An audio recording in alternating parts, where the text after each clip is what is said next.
Two teams of bargain spotters have come to Italy to prove that every antiques market has a silver lining. Isn't that nice? It's lovely. It's got a nice picture in it. Hello. Will they find jewels among the jumble, and can they make a profit rather than a loss? The market at home loves Italian chandeliers. And who'll go home with our glittering prize? Let's get ready to rummage.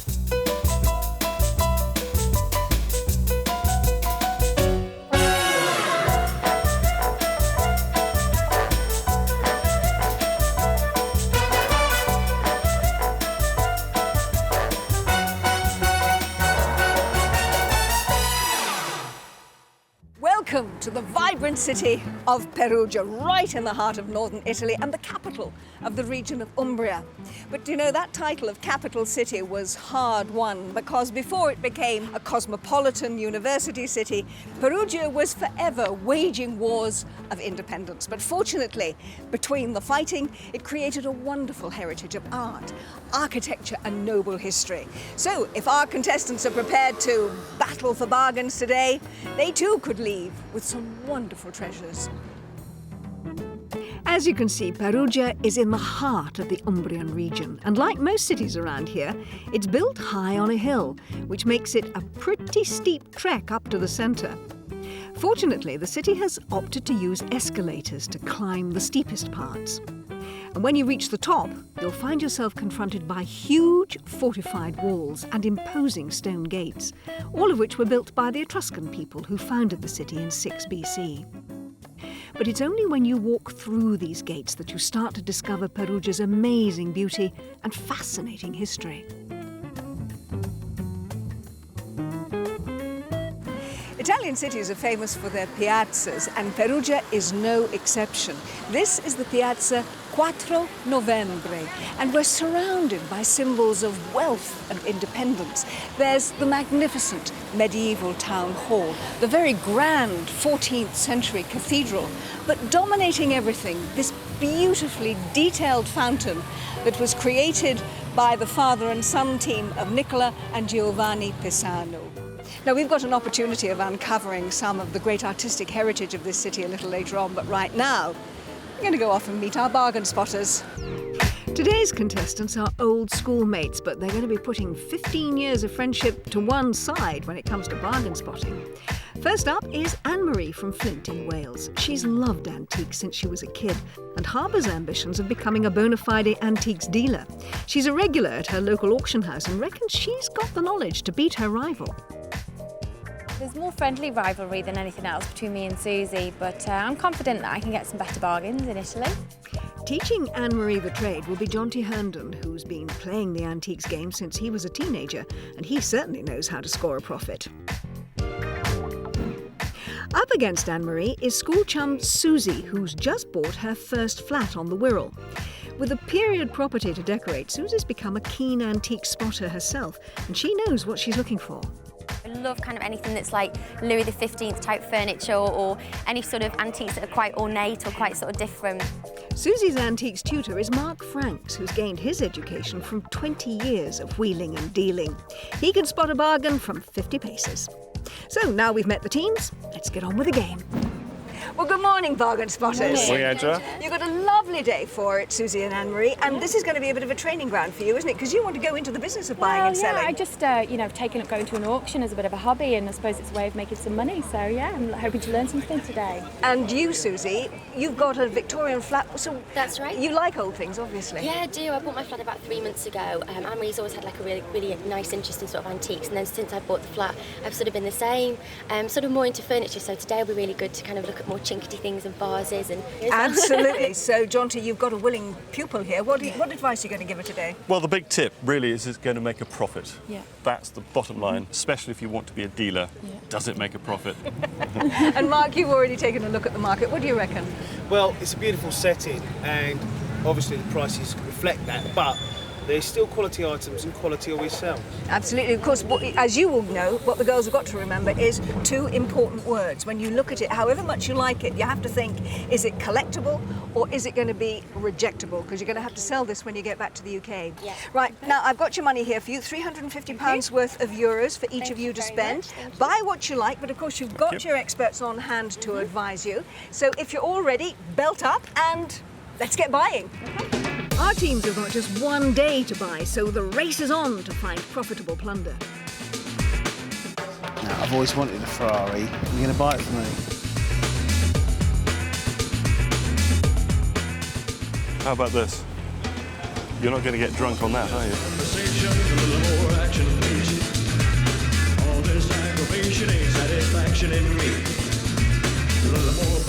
See if you can guess who I am now. Okay. Well, Angela, if there's a profit in it, that's all that matters. Jonty? Correct. Well, while the two teams are getting the feel of the market, let me just remind you of how this works. I've given each of them £350 worth of euros. They have to spend all of it and buy at least 10 items. Whatever they buy here, they then have to sell at a market back in the UK. And whoever makes the most money, they're the winner. And with two wannabe antiques dealers fighting for victory, Mark and Jonty will need to share every ounce of their expertise.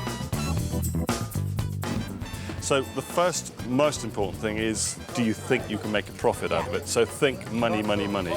Second is to really check for condition, any breaks, any damage. Now let's have a look over here. Mark's preaching the importance of local knowledge. Now, Italy's famous for many things, pasta, pizza, but we're not buying that. Nope. And the thing they're really famous for is marble and glass. And according to Jonty, kitsch collectibles. It is so Italian. And when I mean Italian, it's so over the top. It's outrageous. I mean, look at it. The flowers, the applied flowers there. Right. I mean, it's so over the top. Okay. It can't be anything else but Italian. Now, just behind you there, we've got some classic lumps of marble. Now, we've got this beautiful sort of stag, and it's got a marble base. Look at these different colours. Gorgeous, isn't it? And this one is this little clock with a pair of strange dogs on it. Now, what I want you to really notice between all of them is the different grades and qualities. If you look at the detail and the finish, and you can see the hairs, and on the antlers you can see the detail. You look at these dogs, look at the back, there's no detail at all. It's just not the same quality. The most important thing is to see whether there's any chips, Yeah. particularly on these applied flowers. These would have all been applied on the There's a lot second of work flowering. gone into this, you see, hasn't there? Do you know what? That's in very, very good condition. Now let's have a look. Let's turn it upside down. Oh, you see, you've got the N there. That's Yeah. N for Naples. That's for Naples. So that's how where you it's know come it's from. Italian as Yeah, well. yeah. Oh, it's so Italian. Yeah. And look at the workmanship on it. Yeah, Let's- that's what I mean. It seems like, you know, somebody yeah. spent a lot of time making it. Yeah. It Yeah. looks to me like it could be a bit of a collectible. Yeah. Now that's about £70. So how much do you think we'd get back in the UK for it? Well, I couldn't see more than £50, £70 Right, back at okay. home at all. So it's a rejectable. I would say it's rejectable. It seems this is an expensive market. I was expecting to be buying bits of marble here really cheap. And unfortunately, 70 quid I think is a bit on the cusp of what it's worth. The other thing is he doesn't know if it works or not, which normally means it doesn't. Now, to be honest, I want you to know I think it's rejectable. What do you think? Collectible or rejectable? I think rejectable, based on the fact that it might not work. So our two antique students have learnt that in the A to Z of antiques, O stands for overpriced.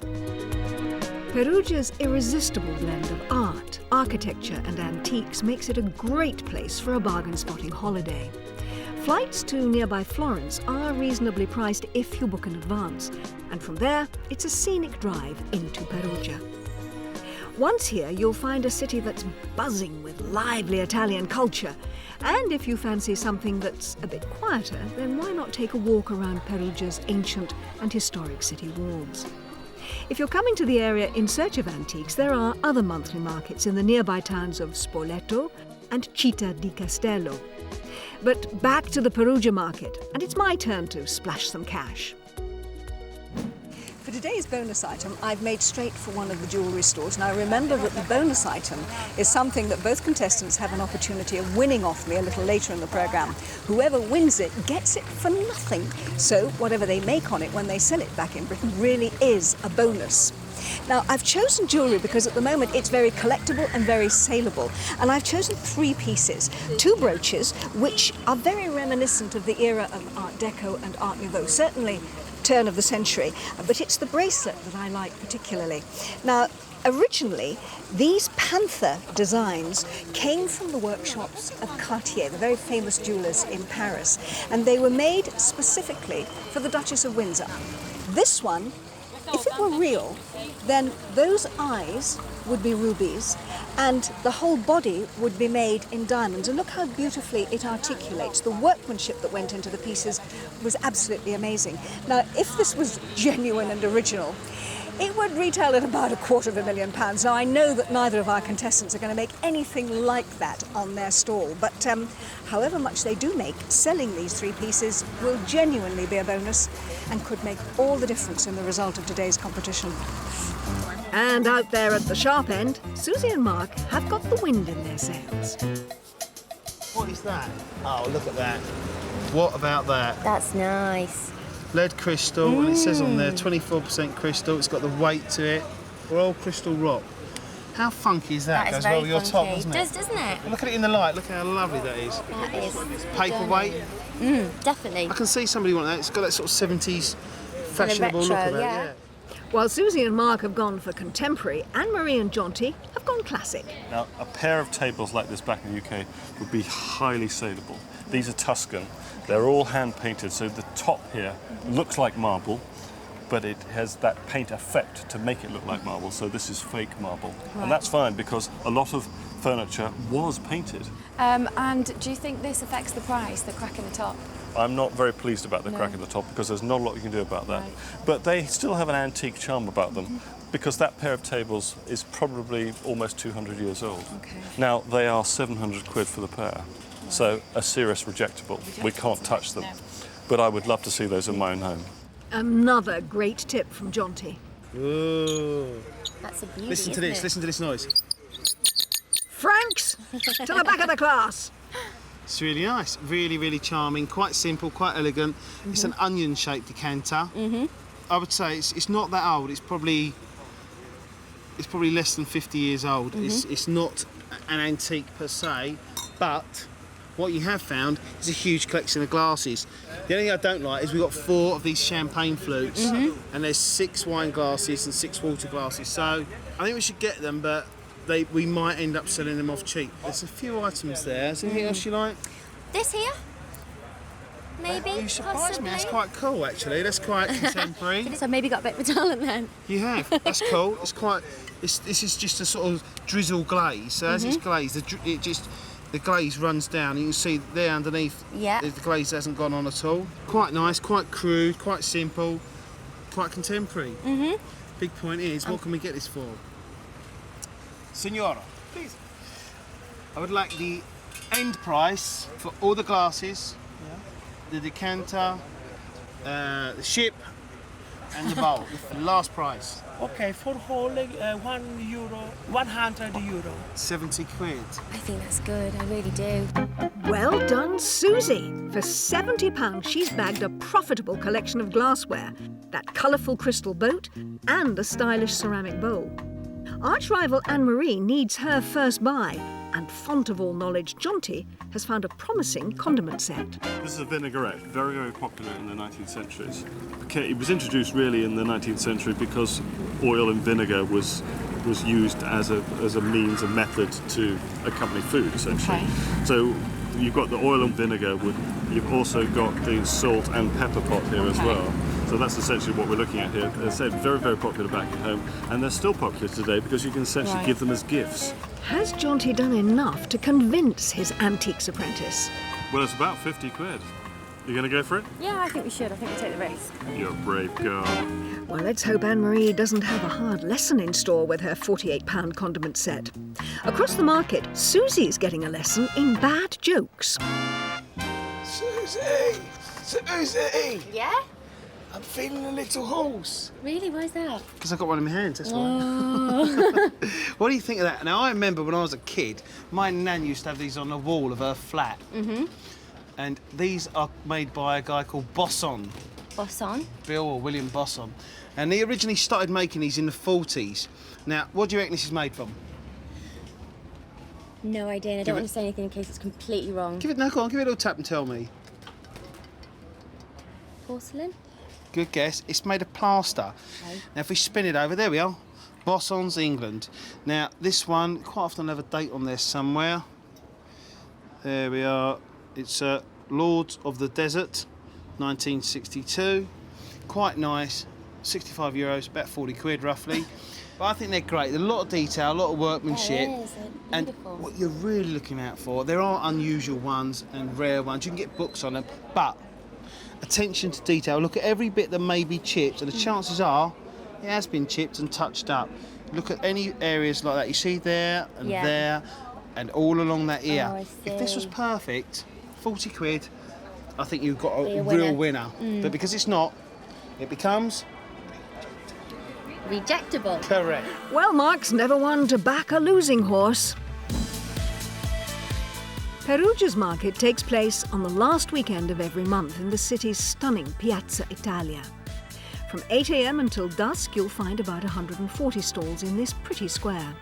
And although prices are generally high, there are plenty of bargains to be had. Umbria is well known for its fine ceramics and textiles, but the market in Perugia offers something for all tastes. Well, they look as if they're having fun, Jonty. I think they certainly are. I love Italian bronzes. Now, there's a lot of bronzes at home, and there's a reason for that. The people that were fortunate enough to come to this lovely country 200 years ago, 150 years ago, they went to places like Venice, they went to Rome particularly. They were on the Grand Tour. On the Grand Tour, they brought tourist pieces back with them. And what did they bring back? But classical representations just like this one.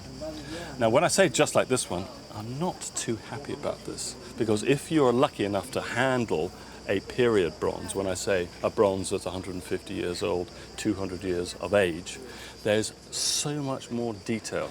But I wanted to show you a few details, a real few pointers to show you how I can spot that this is a reproduction.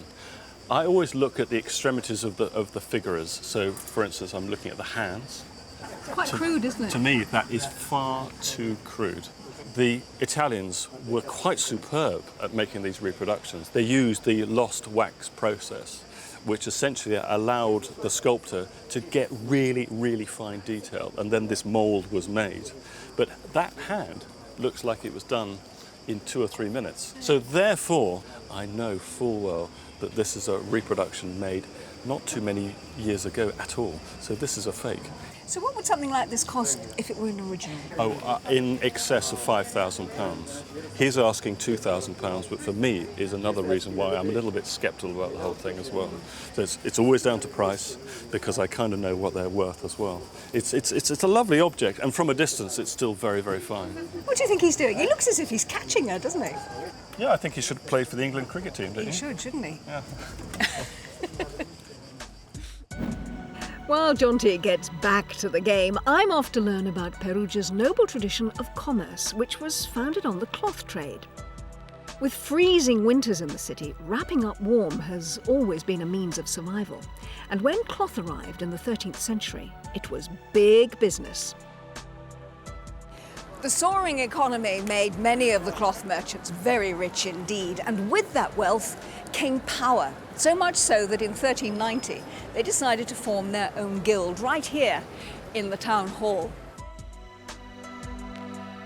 And inside, the mighty merchants needed a guild room worthy of their status. So they created this unique wood-panelled interior, which is regarded as one of the finest in Europe. Each poplar wood panel was individually shaped by hand and then decorated with tiny pieces of inlaid walnut. The geometric designs on the panels are known as parquetry, and you'll often see the same patterns on antique furniture and wooden boxes.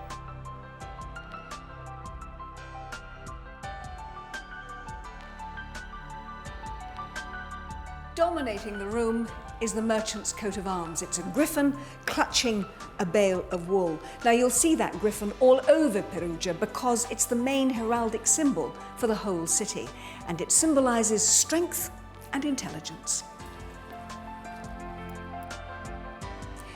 In the centre of the room is this very ornate pulpit, like everything else here, it has lots of very delicate inlay and intricate carving all the way down the front.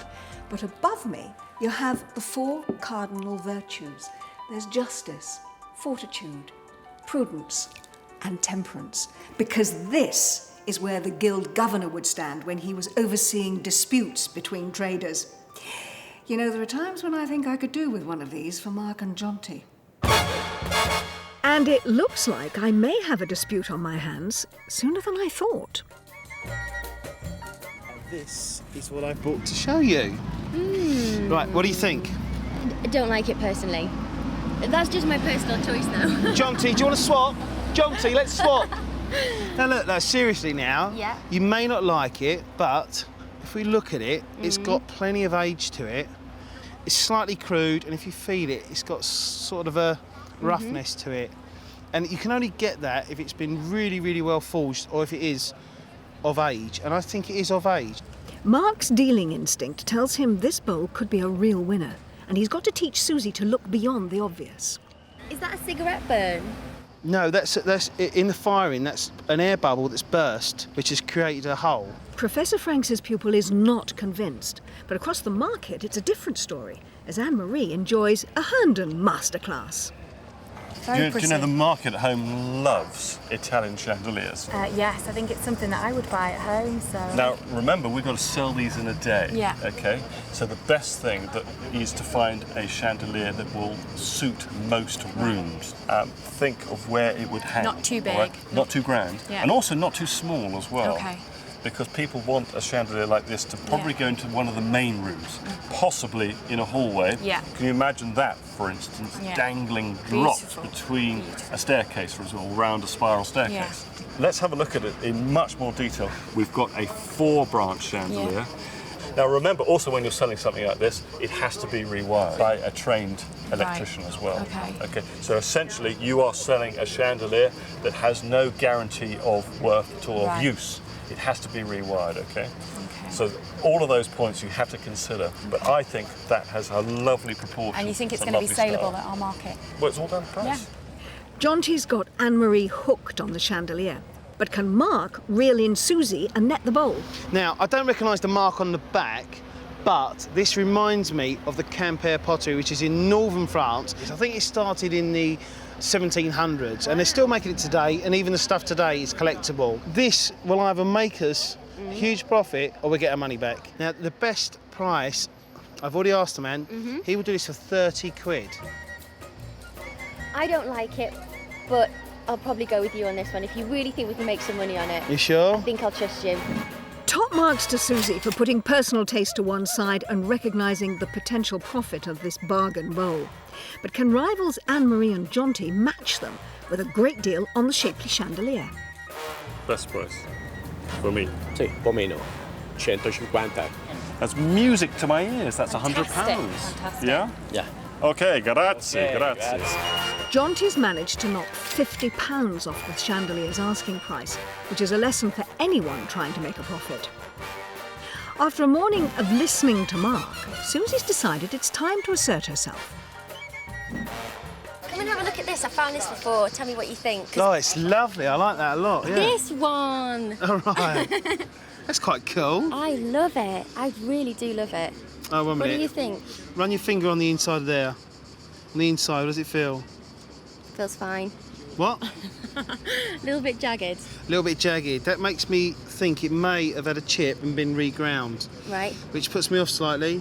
But I really like it. I just think it's a beautiful shape, design, lovely feel to it as well. How much is it? €30 we can get it for. 20 quid. Well, I think it's worth 20 quid, but the only thing is there's quite a discerning market for such nice bits of glass. And the first thing they will do is fill the inside, and it does feel like it's had a few little chips and be reground. Still want it though. So that's a yes then, is it? Yeah, definitely. So it's collectible? Definitely a collectible. Not rejectable? No. Even though it's probably been chipped? Collectible. Sure? Yes. Final answer. On your head, be it.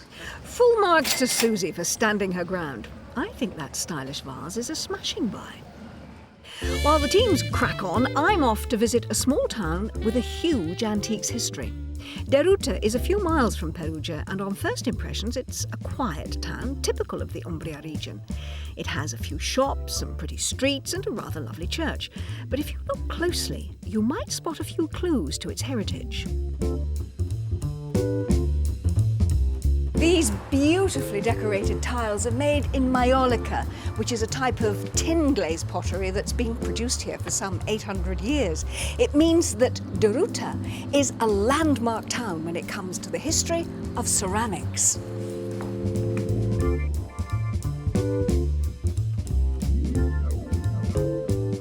Every piece of maiolica begins life here on the potter's wheel with a highly skilled craftsman creating a pot using exactly the same local clay that his ancestors would have used in the 13th century.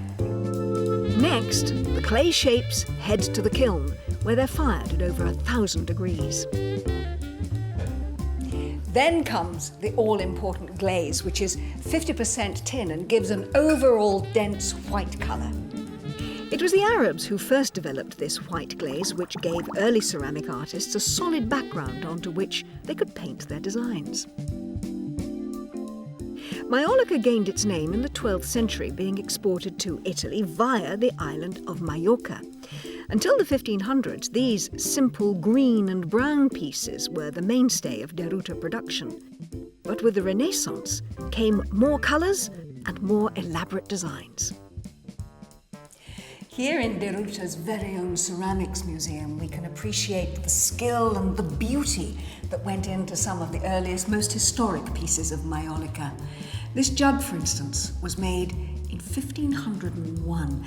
The detailing and the pattern and the painting is absolutely exquisite, and it features a lot of grotesque creatures that you'll also find on a very famous fresco that's in Perugia. Now, we believe there are only 3 of these jugs anywhere in the world now. 2 of them are in the British Museum, and this one only recently came home to where it was made originally. And it's worth in excess of £50,000. If you'd like to visit Deruta, or indeed any of the fascinating places that we visit in this series, then why not log on to bbc.co.uk/lifestyle. Now, see these pots over here? Yeah. These are typical Italian. Back at the market, eagle-eyed Jonty has actually spotted some Deruta maiolica, but at £300, they're way out of their price range. And everything we're almost touching here is just like so expensive. You know, it's like, It's really hard. it's hot out here, but you touch this. Ow! It's hot in price. Ooh, don't burn your fingers, Jonty. Now, there are some great names in British art. There's Constable, Turner and Hurst.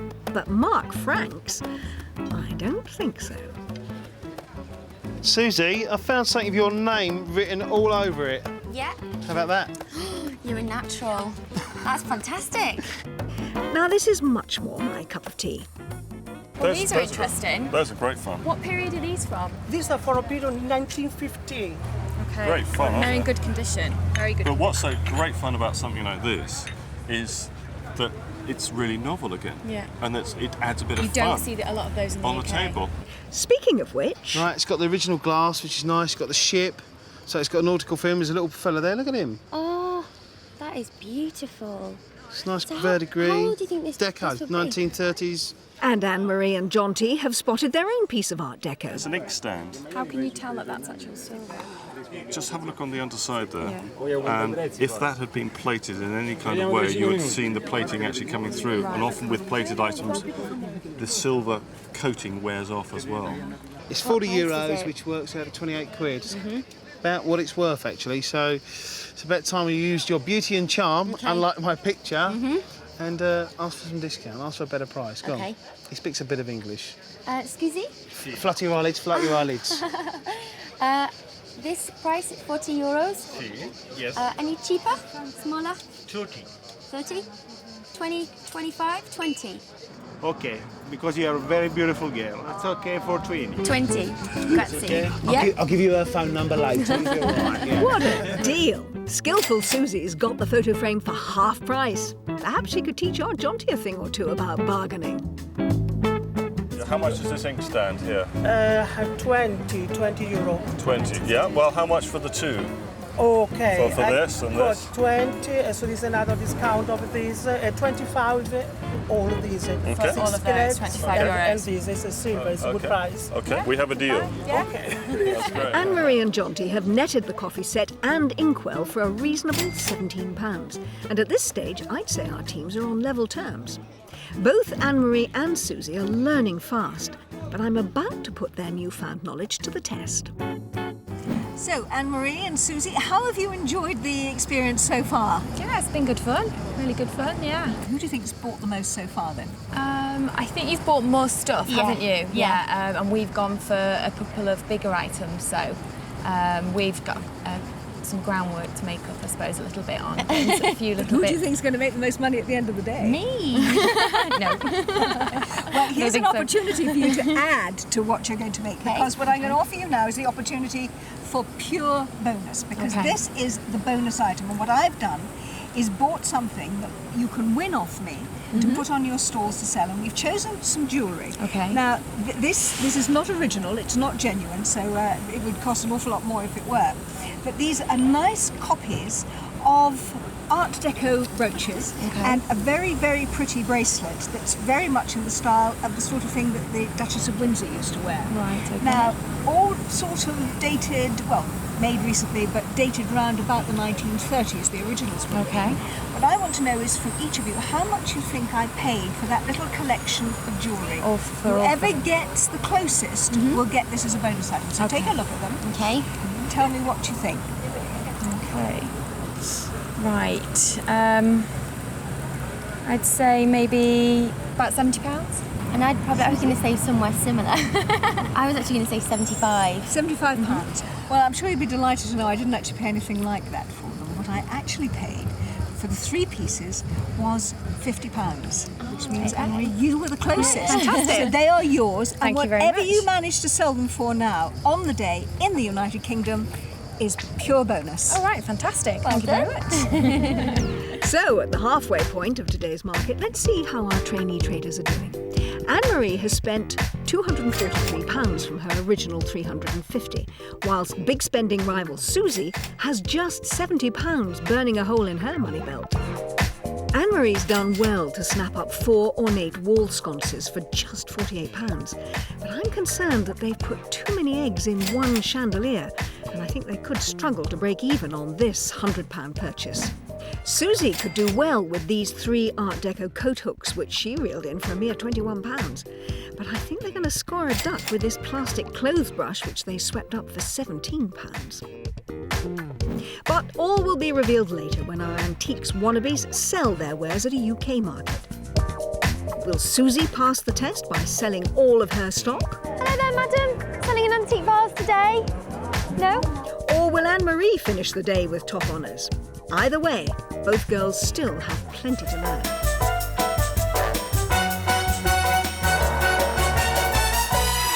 Do you know what? My nana had one of these. I'm sure she did. I remember seeing it. No, I'll tell you what, seriously. come here a minute. I've got to tell you honestly, if I had £1 for every time I've gone into somebody's house and they've said, oh, look at this. Now, let me just show you what we've actually got here, right? Okay. Let's take a cup and saucer. On the bottom there, made in Japan. It's always a bit of a giveaway because they didn't really use made in until about 1912, if I remember rightly. Then everything had to be marked from where it was made. It's hand decorated, but don't get too excited because these were mass produced. This was the mass produced stuff of the day. Round about turn of century 1910, so this would date it just slightly after that, right from 1900 right to the 1920s. This was coming over by the boatload. So all my nana's friends probably had them as well. Every house had it, and every house relished it and barely ever used it. It's always in perfect condition, it's always hidden in the cupboard, and you remember it from being a little toddler. That's right, definitely. The truth of the matter is, it's not really worth a light. 2 a penny. Come on. Well, as Susy tries to find more profitable collectibles, her rival Anne-Marie has spotted a winning design. Quite attractive, aren't they? I suppose it's a dressing table. So, hold on. That's Versace. Is it? Yeah. Now, you can't get more Italian than Gianni Versace. Yeah? Great. It's very good quality. This is actually made in Japan. And do you think that's saleable back in the UK? What do you think? I think so, yeah. It's got to be. It's quite got to be. attractive. That's very nice indeed. I like that.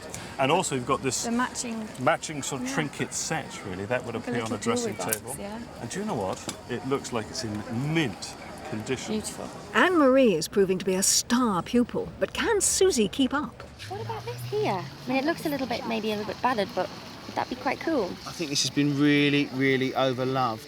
Now look at this sort of shiny, over-lacquered finish on that, and the way it's fixed on. It's made of plywood. Do you see the 3 different timbers there? Oh, yeah. So looking at the way it's finished, I would say it's probably 1950s, 1960s, somewhere around about there. To actually make this saleable, you'd have to undo all these little sort of tiny little nails and screws, rebeat it. You'd need a good silversmith to actually do a load of work on that. And there's also a little chip on the glass there as well, which is a mirror. Doesn't help at all. So regardless of the price, rejectable, I'm afraid. Rejectable, okay. Susy needs to swat up fast. She doesn't want rival Anne-Marie to get ahead. And what about these spill vases here?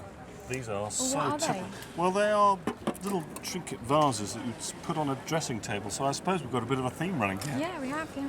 These are Murano glass. Murano is a little island off Venice where they've been producing glass for literally hundreds of years. Okay. Very collectible. So if you were to sell those, and if you said Murano glass, then a lot of people are going to prick up their ears and get very, very interested indeed. Yeah. Shall I see what price I can get for everything? Let's see what we can get for the Yeah. whole lot. Okay. As best price. And, Okay. Right, I want you to hover here. Don't let anyone pinch it. Okay. Least Keep of my eye all, on them. you know who. I know, the enemy. Don't worry, Jonty. I've got Mark in for detention. Most of the stock here is stuff that I'd love to take home and try and sell in England.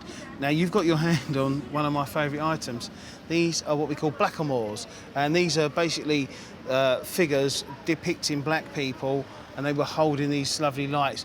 As you can see, they've been rewired. Yeah. Now, come on, how old are these? Well, I don't know. You see, they don't look that old to me. About 100 years, maybe, at the most. I reckon you're about right. I would say turn of century, somewhere around about there. They've been changed, as you can see, to add wire.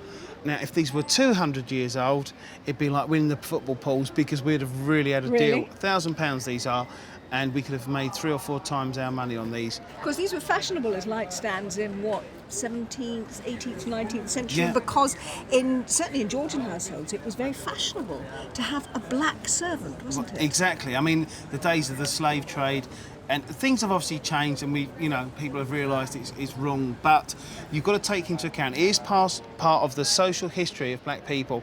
And just for example, Oprah Winfrey, the famous chat show host, she has got one of the biggest collections in the world of anything to do with black social history. Now, take into account. Give her a call. She might be interested in buying. Give us your mobile. She's probably in yours. She's not in mine, funny enough. Back on the stalls, it's good news for Anne-Marie. Excellent news. I've got the whole lot for about 70 quid. That's fantastic. Good, eh? That's our best buy today. For their 70 quid, Anne-Marie and Jonty have also picked up a coffee set and tiger print vase. But I think they'll make the most money from the Shishi ceramics by Versace. While our bargain spotters continue their search, I'm making my second purchase of the day. For today's prize, I've come back to Deruta. Now, we've seen how the 21st century craftsmen here are using the same methods, the same designs, the same materials as those early craftsmen who made this such a great centre for ceramics 800 years ago. And indeed, I'm surrounded by some of the traditional designs that became very famous in the 15th century. But the piece that I've chosen, well, that's quite contemporary for those people because this was a design from the 16th century. It has the most amazing detail and beautiful painting underneath and indeed on the top. And a little sweetmeat dish like this, the original, would have graced a dining room table in the 1500s. And even though it's a replica, it's handmade, it's quite beautiful and very collectible. The winner of this beautiful prize will be taking home a piece of Deruta history worth well over £200. There's just 1 hour left of today's market, and with £70 still to spend, Susy's turning up the heat. We are running out of time, so we need to really concentrate. Okay. Nice mirror, a bit too much money. What have you found? Oh, yeah, look at this. What have you got? What have you got? That is lovely. A little travel iron. That's quite cool. So you'd have had this 1940s, original box, as you travelled around, been used, quite sweet. With the stalls packing up, Anne-Marie and Jonty are also feeling the pressure. The sun is setting. Everyone's coming out. I know. We've got 55 euros left to spend and we've got to spend it. We've got 30 quid to spend. Come on. Right, let's go.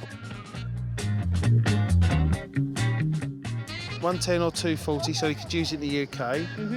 It's in really good condition, and it's only 20 euros. It's 14 quid. Let's get it then, because I haven't got much time and I think it's really nice. As my old mum used to say, strike while the iron's hot. Oh. Wah, wah, wah. Oh, you do crease me up, Mark. Jonty's last lesson for the day is to leave no stone unturned. Here's a little trip. Is there anything underneath the stalls? What's in this box here? These are like the ones from before. And look, 55 euros. That's what we've got to spend. That's what we've got to get. That's then. about 30 quid. Yeah. You got to go for it, yeah? I think so, yeah. I think it's fate that they're 55 euros. Absolutely. Pay the man the Yeah, money. let's get them. This 55? Yes. Yes? Okay, Miss Moneybags. Okay, 55 euros. Thank you. Ciao. Grazie. Ciao. Ciao. So Anne-Marie and Jonty have spent up in style, whilst rivals Susy and Mark still have just over £50 left. What do you see? What do you like? This here? What about this? Is that Pretty cool. Well, it's Italian, Murano glass, group of islands off of Italy. Bit crude at the top. Feel the weight. Nice. Oh, don't drop it. Blimey. Heavy, Right. heavy. What else do you like? Teapot? Nah. This is quite nice. That's really unusual. It's quite funky. I can imagine that with tea light in the top of it. 25 euros. Bit expensive. What about the green one there? That looks really nice. Again, that's Murano glass. Look at the colour. Beautiful. Look at that. And you look right through that. You can see all the bubbles in it. Nice. And 50 euros. Right, basically, it comes to 125. We've got 80. I have 80 euros. 125. Yeah, I have, look, 80. That's all I have. My money is fini. Please. Pretty please. Oh, nice lady. Give her the money. I think that's us spent up. Come here, you. Spent up. Congratulations to Susy and Mark. £54 for that marvellous Murano is a great way to finish. So after a hard day of haggling, let's take stock of our team's success. Remember, they started the day needing to buy at least 10 items for their £350. Anne-Marie and Jonty went for quality, not quantity, and bought just 11 items, while Susy and Mark bought in bulk and bagged an impressive 21 buys. Of Anne-Marie's purchases, I think the Versace ceramics were the star buy at just £20 and should serve up a stylish result back at home. But I can't see these garish coffee cups appealing to UK buyers, even at £7. Susy's shopping spree yielded this attractive turn-of-the-century print, which at just £27 could put them in the frame for victory.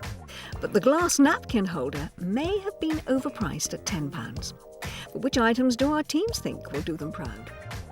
Well done, teams. You've spent all your money, but I get the feeling, Jonty, this has been a very difficult market. Very, very expensive. So it's been very, very difficult to purchase and to also find those lovely little gems that are going to make a profit back home. But it's been fun. Good, but nevertheless, I think that, Anne-Marie, you have found something that you really, really love, haven't you? Well, we found several items earlier on, and then we just found it kind of hard later on, and made some kind of last-minute buys. But at the beginning, we got some really, really great items. So what's your favourite thing that you bought? This chandelier. Ta-ra! This is our favourite and the one that we think is going to give us the most profit. Do you agree, Jonty? Is that going to make the most money? Absolutely. It costs about £100, and I think if we were lucky at home, we might be able to double our money. So big hopes for the chandelier, but on this side we've got a couple who bought lots of things. Wow, keep them busy. It started in a completely different way because we were slowly, and then suddenly Susy could have spent £1 million. She went mad, didn't you? Oh, well, I love that. Out of that and that, which are your favourites? Favourites are, got the little travel line here. I really like that particular one. It is a bit unusual, isn't it? Don't know how much money we'll get, but wait and see. What, Mark, do you think is going to make the most money of what you bought today? Well, fingers crossed, I'm hoping this little bowl here might come up trumps. It looks very ordinary. It does, but you know, I'm not going to say any more at the moment. I've just got a funny feeling that our 30 quid invested might just turn out to be a bit of a winner. So watch out when we get to the UK, because you might have a little hidden gem there. In fact, I'm sure you've all got hidden gems. And the next time you're going to see any of this will be when we're at a market in the UK. And we'll see you there.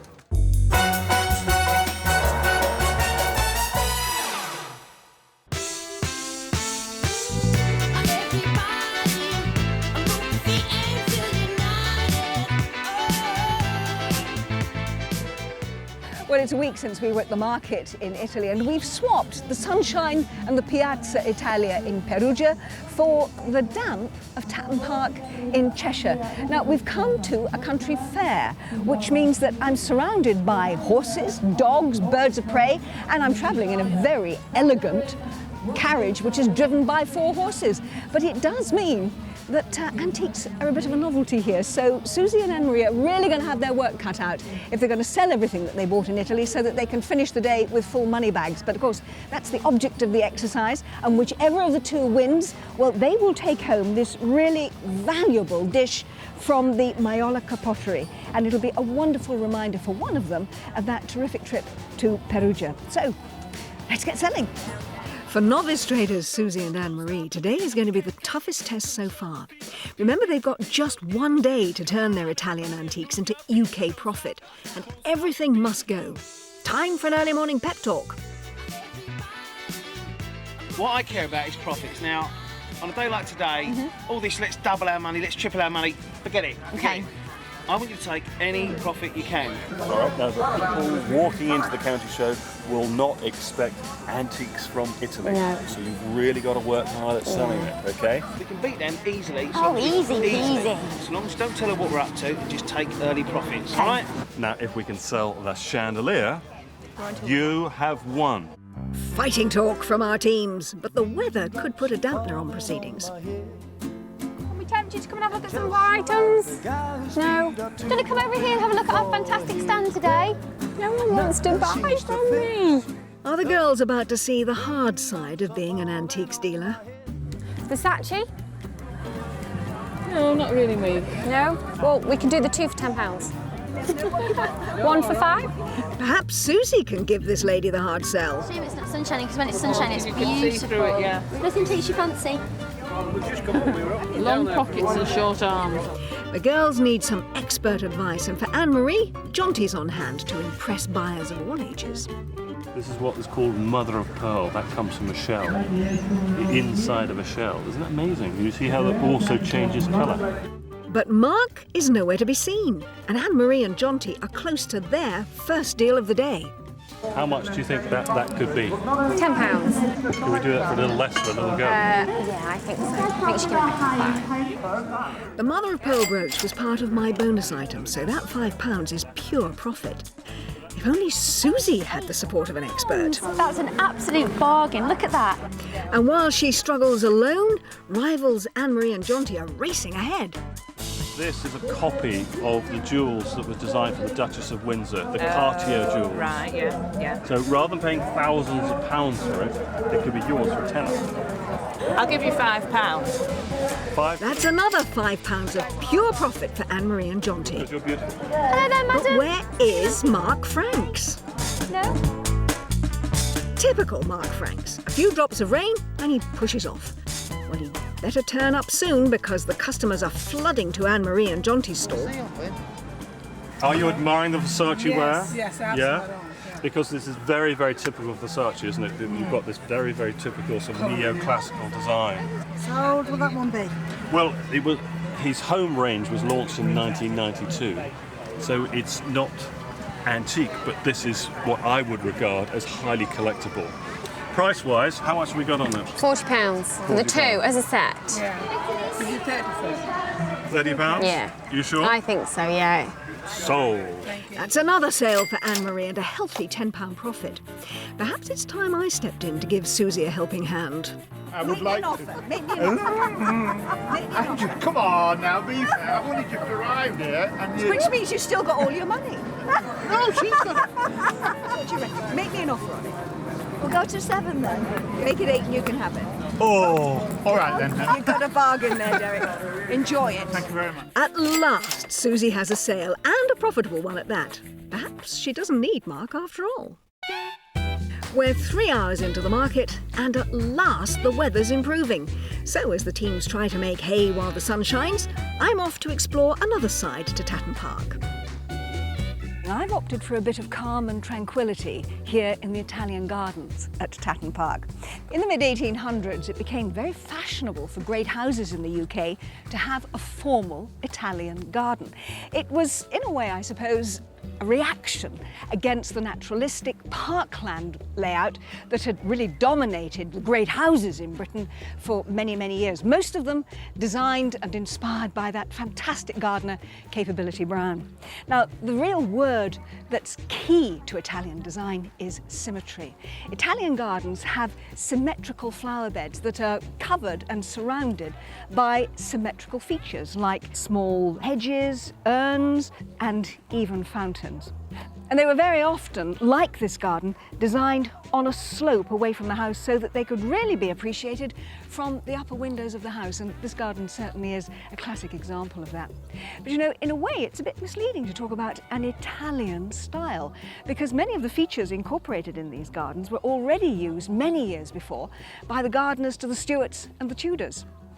But hey, what's in a name? Whatever you call it, it's very beautiful. So I rather hope that Susie and Anne-Marie can do without me for just a little bit longer.